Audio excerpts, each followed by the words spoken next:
É, tá roncando aí igual uma porta. Compra um tal de CPAP. Não pega nenhum manual. Vai fazer 3 dias que chegou. Você acha que pegou o manual? Não. Ah, tô sem tempo, vou fazer outra coisa.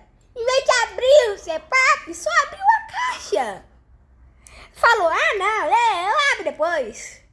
Tá ali, ó, parada. Não pegou nem o papel do manual.